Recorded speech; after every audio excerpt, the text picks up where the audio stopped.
Good morning, Eagles. In the spirit of Valentine's Day, we wanted to focus today's morning jolt on the heart and building our students' capacity for empathy.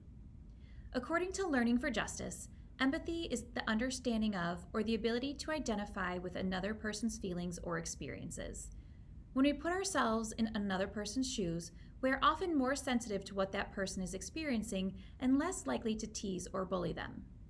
By explicitly teaching students to be more conscious of other people's feelings, we can create a more accepting and respectful school environment. Here are some tips on how to teach empathy in the classroom. One of the most effective ways to teach empathy is through exposing students to a wide range of literature. Lori Ayer from Teach Thought states that books can expose children to a range of social situations that children may or may not have experienced themselves. By exposing children to these resources, teachers can prompt and guide discussions related to characters' emotions, as well as children's personal feelings about characters or conflicts in the story. Having discussions around the literature allows students to walk a mile in someone else's shoes without actually going anywhere. Reflective journals also help develop empathy.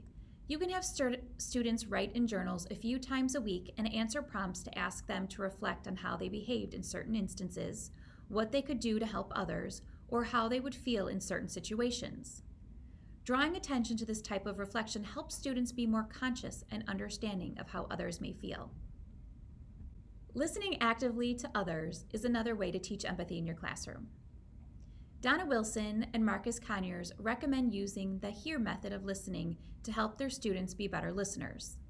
The HEAR method stands for HALT, stop whatever else you're doing, end your internal dialogue, and free your mind to give your speaker your attention.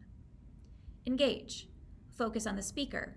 We suggest a physical component such as turning your head slightly so that your right ear is toward the speaker as a reminder to be engaged solely in listening. Anticipate.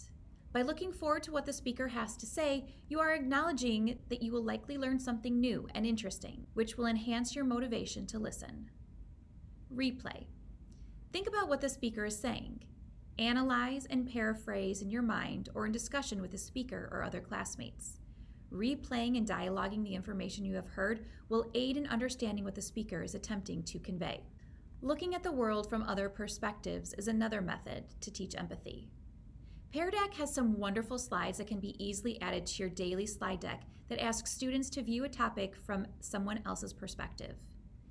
These three do a nice job of identifying different perspectives and then describing what was difficult for them to understand when viewing a topic from another's point of view. Regardless of the activities you choose to help your students be more empathetic to others, you modeling shows your students the power of empathy in relationships. It is the teacher who leads individuals to care for the feelings of others in class. We would love to hear how you teach empathy in your class. Drop us a line or come visit us in C235A. We'd love to work with you on teaching empathy or anything else you have in mind. Until next time, we'll see you in the tea room.